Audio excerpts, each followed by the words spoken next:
நம்முடைய மாண்புமிகு முதல்வருடைய வழிகாட்டுதலினால், மாண்புமிகு முதல்வருடைய ஒத்துழைப்பினால் எத்தனை திட்டங்களை, மாற்றங்களை, முன்னேற்றங்களை இந்த துறை உருவாக்கி இருக்கிறது என்பதை நாங்கள் குறிப்பிட்டிருக்கின்றோம்.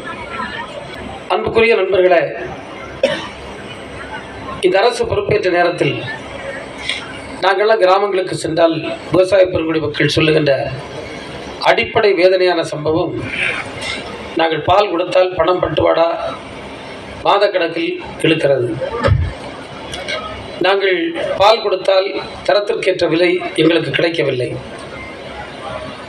நாங்கள் கொடுக்கின்ற பாலோடு எங்களுடைய வேலை முடிந்து விடுகிறது. எங்களுடைய சங்கங்கள் லாபம் ஈட்டுகிறதா, ஒன்றியங்கள் லாபம் ஈட்டுகிறதா, அதிலிருந்து போனஸ் வருகிறதா என்பதை பற்றி அரசு கவலைப்படுவது இல்லை.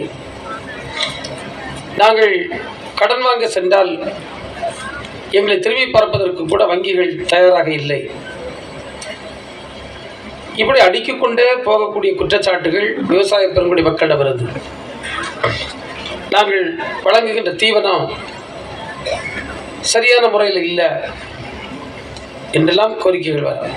கான்ட்ராக்ட் பணியாளர்களுக்கு சரியான ஊதியம் இல்லை, ப்ராவிடன்ட் ஃபண்டில் சேர்க்கல, இஎஸ்ஐ சேர்க்கவில்லை.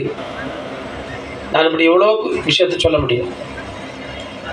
இன்றைக்கு அந்த இல்லை இல்லை இல்லை என்று சொல்லி இருந்த அத்தனையும் சீர் செய்யப்பட்டிருக்கிறது. நம்முடைய மாண்புமிகு முதல்வர் அவர்கள் பொறுப்பேற்றவுடன் 3 ரூபாய் விலை உயர்வை தந்தார்கள். அதைத் தொடர்ந்து நான் பொறுப்பேற்றவுடன் மாண்புமிகு முதல்வர்களை பார்த்து, விவசாய பெருங்குடி மக்கள் உற்பத்தி செய்கின்ற பாலுக்கு ஏற்ற விலை கிடைக்கவில்லை என்ற வேதனையோடு இருக்கிறார்கள், அவர்களுக்கு ஒரு ஊக்கத்தொகையும் நான் கொடுக்க வேண்டும் என்று சொன்ன நேரத்தில் தாயுள்ளத்தோடு அவர் 3 ரூபாய் ஊக்கத்தொகை வழங்கினார். இது